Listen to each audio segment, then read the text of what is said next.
Bien, pues como pudieron ver en el título, este video más que nada lo quiero hacer en mención o en honor quien para mí fue el mejor jugador, ya que justamente se está cumpliendo el primer aniversario de fallecimiento de esta persona que les estoy hablando. Él era mi amigo, se llamaba Alberto, tan solo era un adolescente de 16 años de edad, padecía de una enfermedad llamada fibrosis pulmonar, la cual poco a poco iba acabando con su vida.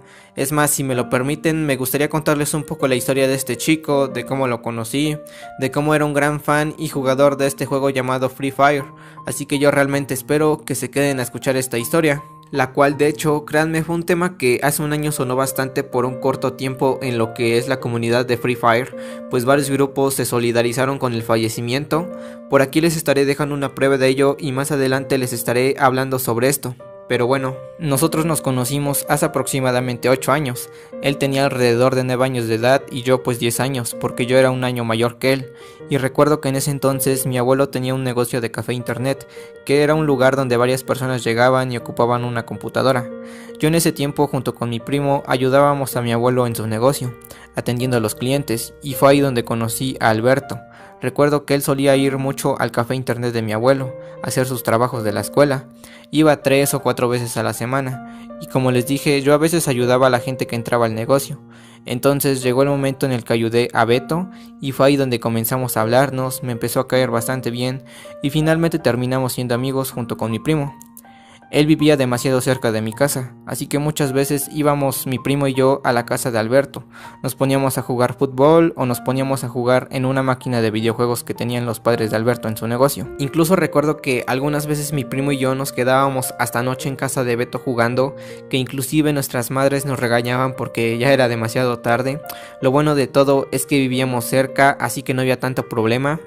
Vaya que teníamos una bonita amistad y así fue por un buen tiempo, pero llegó un momento en el que nos empezamos a distanciar porque ya no salíamos a jugar, prácticamente ya no íbamos a su casa y él también ya casi no iba al café internet de mi abuelo. Entonces pues sí nos distanciamos bastante, ya no nos hablábamos para nada. Él iba en una escuela diferente, así que ni para hablarle por lo menos en la escuela, porque yo prácticamente ya no salía de mi casa y pues así ocurrieron las cosas. Nos dejamos de hablar como aproximadamente 3 años, en el cual durante todo ese tiempo en serio que no supe nada de él, ya nunca lo volví a ver. A veces pasaba por su casa pero nunca lo vi, entonces se me hizo un poco extraño no volverlo a ver al menos de vista. Pero afortunadamente hace casi 2 años volvimos a hablar y esto fue gracias al juego y también a un amigo, el cual por cierto por él empecé a jugar o conocí Free Fire. Recuerdo que este amigo hace casi 2 años me insistía y me decía mucho, pero mucho, que descargara un juego llamado Free Fire. Así que yo le dije, sí, ahorita lo instalo. Y ese ahorita lo instaló nunca llegó, o sea que no lo descargué. Yo la verdad no estaba tan interesado en el juego. Lo que sí veía es que este amigo subía en historias de Facebook capturas donde ganaba partidas, donde se ponía a jugar con otros jugadores. En especial veía que jugaba mucho con alguien llamado Toski, o bueno, así era su nickname. Y en serio subía muchas capturas en sus historias donde aparecía este jugador Toski. Pasaron unos días y este amigo me seguía y me seguía insistiendo en que descargara el juego. Al final de todo pues lo terminé descargando, le dije a mi amigo que ya lo tenía instalado, así que él me dijo que me iba a enseñar a jugar para que después ya nos pusiéramos a jugar con otras personas. Y pues sí me enseñó a jugar, le empecé a agarrar la onda al juego, me empezó a gustar un poco, ya sabía cómo disparar, recargar armas, saber lo que tenía que llevar en la mochila. Así que un día mi amigo me dijo que entrara al juego porque íbamos a jugar en escuadra. Él empezó a invitar a sus amigos y por sorpresa entró esta persona con el nombre Toski que les mencioné más antes. Nos pusimos a jugar un buen rato, llegó el momento en el que 2 personas de la escuadra se tuvieron que ir, así que nada más nos quedamos ese tal Toski y yo. Le dije que si quería seguir jugando, él aceptó y durante las partidas que jugamos llegó un momento en el que este Toski me preguntó que si ya no me acordaba de él. Yo la verdad no sabía quién era y le dije que no sabía, no podía reconocer su voz, aparte de que su voz sonaba un tanto extraño, era como si al momento de hablar tuviera la nariz tapada. No sé si me explico, pero como les digo, se escuchaba extraña su voz, entonces por ello no pude reconocer quién era por más que me preguntara. Después me empezó a hacer preguntas de que si ya no me acordaba cuando iba al café internet de mi abuelo, de cuando iba junto con mi primo a su casa, y ahí fue cuando me acordé y dije, ¿eres Alberto? Y yo, sorpresa, me dijo que sí. Yo en ese momento la verdad me quedé bastante impresionado. Recordemos que por casi 3 años no supe nada de él, entonces cuando me afirmó que era Alberto, yo no dudé en empezarle a preguntar por qué nunca más lo volví a ver, qué había sido de él y en dónde estaba, y justo aquí es donde empieza la parte más triste de esta historia. Alberto comenzó a decirme que no se encontraba bien de salud, que tenía una enfermedad llamada fibrosis pulmonar, la cual ya llevaba aproximadamente 2 años que le detectaron. Hasta donde yo sé, lo que provoca o hace esta enfermedad es que va haciendo que los pulmones se comiencen a hacer duros. Por ello, él comenzó a tener dificultad para respirar. Como tal, el oxígeno que todos nosotros respiramos ya no era suficiente para él, por lo que sus padres tuvieron que recurrir a usar tanques de oxígeno, y por lo tanto, él empezó a usar una careta obviamente especial para su oxígeno que cubría tanto la nariz como la boca, la cual tenía que usar prácticamente las 24 horas del día. También comentó que la mayor parte del día se la pasaba acostado en la cama. Una de las razones era porque, como lo mencioné, él tenía que estar casi las 24 horas conectado a su oxígeno, y otra de las razones era porque se fatigaba demasiado. Él me decía que tan solo con el mínimo esfuerzo de caminar un poco o incluso solo con ir al baño, él se fatigaba muchísimo, pues su respiración se le aceleraba bastante. Cuando me dijo todo eso, comprendí por qué su voz se escuchaba de esa manera y por qué nunca más lo volví a ver. Me empecé a sentir mal por él y le dije que en dónde se encontraba. Él dijo que estaba en su casa, pero que a veces sus padres lo tenían que llevar a la Ciudad de México a internar en un hospital de allá. Nosotros somos del estado de Puebla, que son como 3 o 4 horas de camino en automóvil, que para él sí era bastante tiempo, por lo mismo de sus tanques de oxígeno. Como él dijo que se encontraba en su casa, yo no dudé en decirle si había una posibilidad de ir a visitarlo. Él dijo que sí, que no había ningún problema. Nos pusimos de acuerdo y quedamos de vernos tal día. Llegó el momento en el que fui a su casa, yo le avisé que ya iba para allá. Cuando llegué me atendió una hermana de él, le dije que venía a visitar a Beto y me llevó a donde él estaba, que era su habitación. Al momento de entrar, lo primero que vi fue a Beto sentado en la cama viendo televisión. Tenía puesta su careta de oxígeno, yo lo saludé, le pregunté que cómo se encontraba, él dijo que estaba bien, comenzamos a platicar, y mientras platicábamos yo me percaté de lo mucho que cambió en cuanto a su físico, pues recuerdo que él era de piel morena y era gordito, pero en ese momento lo vi de piel blanca o pálida y que estaba muy delgado. Supuse que esos cambios eran por lo mismo de su enfermedad, así que después me di a la tarea de investigar sobre los síntomas que causa dicha enfermedad, y en efecto sí era por eso. En fin, ese día que lo fui a visitar me la pasé bastante bien con él, pues platicamos, nos pusimos a jugar un rato, comimos demasiado, y de hecho eso fue lo que más me impresionó, que a pesar de estar enfermo, él tenía un gran apetito, pues todas las veces que lo fui a visitar, porque no fue la única vez, fueron algunas veces más, pero siempre comíamos mucho, pedíamos pizza, hamburguesas, tacos, alitas. Si se preguntan si él podía comer todo esto, la respuesta es que sí, pues no le afectaba en nada, así que era algo bueno.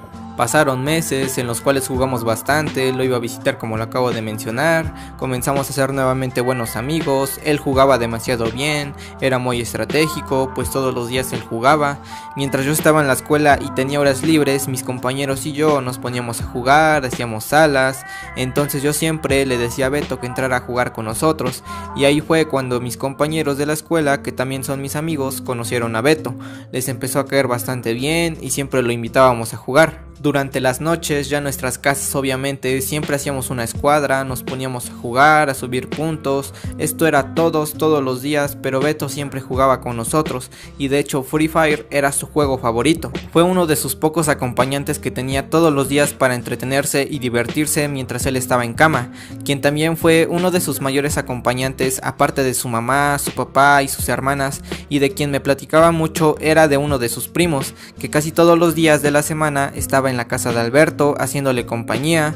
Eran muy buenos primos, era su mejor amigo y se querían como hermanos. Cuando mis compañeros se enteraron de la enfermedad que tenía Beto, algunos de ellos me pidieron que si los podía llevar a su casa, que ya habían hablado con él para ir a visitarlo, así que yo los llevé, estuve con ellos y la verdad es que notaba feliz a Beto, de que a pesar de no salir y estar siempre en cama, él contaba con el apoyo de sus amigos que conoció a través y gracias al juego. Entonces imagínense el gran aprecio que le tuvo al juego, ya que por él conoció a muchas personas. Siguió pasando el tiempo, entonces un día él me dijo que lo iban a internar por un tiempo en el hospital en México. Me dio la gran noticia de que le iban a hacer unos estudios para ver si era apto a un trasplante de pulmón que alguien había donado. Sé que muchos dirán que por qué no hicieron eso desde un principio. La razón era porque no encontraban donador, como tal el pulmón lo tenían que comprar. Él me dijo el precio y sumando esto más el costo de la herramienta usada, el costo de la operación, daba un total de más de $100,000, aunque no lo crean. En cambio, si él era apto en esos estudios para el trasplante de pulmón, que al ser donado no tienes que pagar por el órgano, el coste total iba a reducir bastante, ya que solamente se iban a cubrir los gastos de la operación y la herramienta, que eran aproximadamente unos $20,000, así que era una gran oportunidad si todo salía bien en los estudios. Afortunadamente y gracias a Dios, él salió positivo en sus estudios, por lo que sí era apto al trasplante de pulmón. Ya habían puesto fecha para la operación, que era a mediados de marzo del año pasado, en lo que buscaban a los médicos y herramienta para hacer el trasplante. Yo me puse muy feliz cuando me dijo eso e imaginé la felicidad que Alberto debió sentir cuando le dieron la noticia. Pero creo que para él no fue tanta felicidad. Los doctores le dijeron que ese tipo de operaciones son muy delicadas, que había posibilidad de que todo saliera bien y la operación fuera un éxito. Y también estaba la posibilidad de que su cuerpo no resistiera a la operación e incluso perdiera la vida, así que era cuestión de jugársela, pero él estaba dispuesto a que le hicieran el trasplante. Lamentablemente, una semana antes de que se llevara a cabo la operación, la fecha del 7 de marzo del 2019, Alberto fue llevado de urgencias al hospital, donde aproximadamente a las 5:30 de la mañana sufrió un paro cardíaco, el cual terminó con su vida.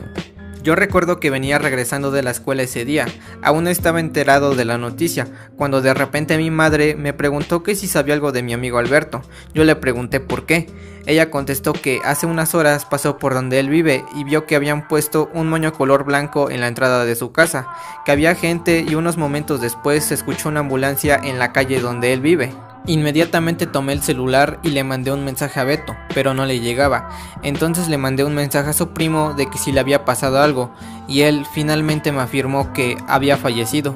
Cuando vi ese mensaje me solté a llorar como no tienen ni idea, tan solo de pensar en que ya nunca más volvería a ver a ese amigo, ya nunca más volvería a jugar con él, de que sus esperanzas para llevar una vida más normal con ese trasplante de pulmón ya no se iban a hacer realidad. Como les dije, la operación estaba fijada para mediados de marzo y él falleció una semana antes de llegar a eso. Sin duda, para mí eso fue lo más doloroso. Durante su funeral, mis amigos, que también ya eran los amigos de Beto, y yo le hicimos un pequeño arreglo floral, se lo dimos a sus padres para que fuera puesto en su sepulcro, lo velamos por una noche y al día siguiente le hicieron su santa sepultura, en donde él ya está descansando en paz.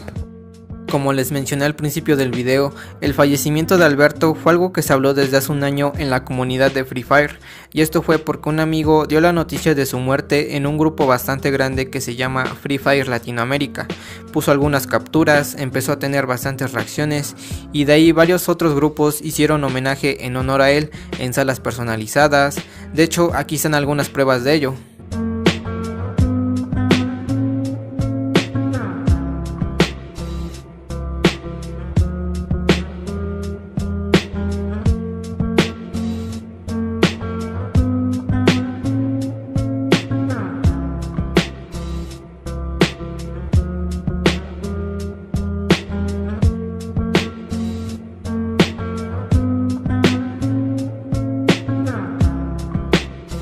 También hubo por ahí un canal de YouTube que habló sobre este tema, pues el video que subió actualmente tiene más de 600,000 vistas y lo subió exactamente hace un año cuando recién había pasado esto.